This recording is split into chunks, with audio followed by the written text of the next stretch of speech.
నియోజకవర్గానికి సంబంధించి ఒక బీసీ మహిళకి సీట్ ఇచ్చారు. బీసీ రాష్ట్ర నాయకురాలుగా మీరు ఎలా స్పందిస్తారు? రాష్ట్ర నాయకురాలుగా అంటే సార్, ఈరోజు చంద్రబాబు నాయుడు గారు, లోకేష్ బాబు గారు పాదయాత్రలో ఒక మాట ఇచ్చాడు. లోకేష్ బాబు గారు బీసీలకి రజకుల కులానికి చెందిన వాళ్ళకి ఒక సీట్ ఇస్తానని, అట్లానే ఆ మాట ప్రకారం అది తెలుగుదేశం పార్టీకే వర్తిస్తుంది. వాళ్ళే దమ్మున్న వాళ్ళు ఎవరైనా సరే, లోకేష్ బాబు దమ్మున్నాడు కాబట్టి మాట ఇచ్చిన ప్రకారంగా మా బీసీ మహిళలకు ఇచ్చాడు. ఈరోజు ఏమని మేము అత్యధికంగా కష్టపడి మేము సాధించుకుంటాము. ఇది కంటిన్యూగానే అవుతుంది.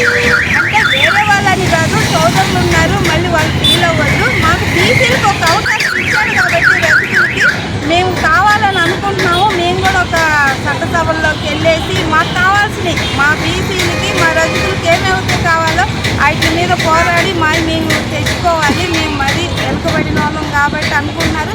కాదు, బీసీల్లో కూడా మేము 2 పాయింట్లలో ఉన్నాము, 2% ఉన్న వాళ్ళమే మేము. ఈసారి బాబు గారు ఇచ్చిందని చాలా కృతజ్ఞతలు. మేడం చెప్పండి, ప్రస్తుతం ఏదైతే ఈ నియోజకవర్గంలో గల్లా మాధవి గారికి స్పందన ఎలా ఉంది ముఖ్యంగా ప్రజల్లో? చూస్తున్నారు కదా సార్, పోలు బదులు జనాలే వస్తున్నారు. పోల్లాగా జనం పడుతుంటే ఎందుకంటే అంతకన్నా మీకు ఇంకేం కావాలి? ఉదాహరణకి బాబు గారి సీట్ ఇవ్వడం ఏంటి, జనాలు రాకపోవడం ఏంటండి? కన్నుకుంటారు రెపరెపలాడుతూ తెలుగుదేశం పార్టీ. అవతల రజనీ గారు గట్టి క్యాండిడేట్, చాలా కష్టం గెలవటం అంటున్నారు. మరి మీరు గెలుపు అవకాశాలు ఉన్నాయి, ఎంత మెజార్టీతో గెలిచే అవకాశం ఉంది? మాధవి గారు ఎట్లా ఏం చెబుతారు? విడుదల రజనీ రజకుల అమ్మాయి అంటే వాళ్ళ అమ్మ రజకులు, ఆమె రజకులు అని చెప్పి పార్టీలో పదవి తీసుకోలేదండి. ముందు అని చెప్పి తీసుకుంది. ఆమె రజకులు, ఆమె ఎట్లా అయింది?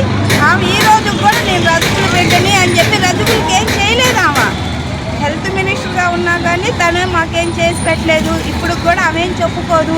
మా వాళ్ళు పిచ్చేవాళ్ళు కాబట్టి, వాళ్ళమ్మ రజకులు కాబట్టి ఏం రజకులు అంటుంది. దీన్ని రజకులైనా కమ్మోలైన చేసుకున్నా నేను రజకు పెట్టానని చెప్పేసి పదవి తీసుకోగానే బాగా గట్టిగా చెప్తుంది. ఆవిడే ఏ రోజు చెప్పలా వాళ్ళమ్మ రజకు, వాళ్ళ నాన్న పోయేదో ఏదో వాళ్ళ ఆయన ముసలాడు నాయుడు. ఎన్ని కులాలు కలిసినాము ఎక్కడ, ఏమి ఎక్కడ, ఏమికి ఆమెకి చాలా తేడా ఉంది. మేడం ప్రస్తుతం రజిక ఆడపడుచుగా మాధవి గారిని ఆశీర్వదించి అందరూ కూడా పెద్ద ఎత్తున సపోర్ట్ చేస్తున్నారా? రాష్ట్ర మహాసభలో కూడా ఈ అంశం చర్చకొచ్చిన రాష్ట్ర ఆత్మీయ సమావేశం కూడా ఈరోజు గుంటూరులో జరిగింది. ఆ వేదికగా కూడా మాధవి గారికి సపోర్ట్ చేసిన పరిస్థితి ఉంది. ఈ స్పందనకు సంబంధించి మీరు ఏమంటారు? ఈరోజు వచ్చిన జనాన్నే చూశారు కదా మీరు, మీడియా మిత్రులందరూ కలిసి ఈరోజు వచ్చిన జనాభా, ఈరోజు వచ్చిన స్పందన. ఆఖరికి మాకు పర్మిషన్ ఇవ్వకపోతే కూడా ఏదో దిక్కుమాలి పుట్టినరోజు అని చెప్పి సభ జరిపెట్టుకున్నాం. రాష్ట్ర ఎల్లమూల నుంచి వచ్చిన జనాలు కూడా ఏం చేయలేక మేము అలా చేసుకున్నాం. ఏదో అదేమి లేని కొంతమంది మా నాయకులు మాట్లాడారు, స్టేట్ నాయకులు భయపడకుండా ఏదైనా కానీ మాధవి గారిని, విడుదల మాధవి గారిని బాగా మేము దగ్గరుండి గెలిపించుకుంటాము. రజనీ మీద అన్ని సీట్లుగా 1 సీట్ అన్నా ఎక్కువ తెచ్చుకుంటాము. తగ్గేదే మాత్రం ఉండదు.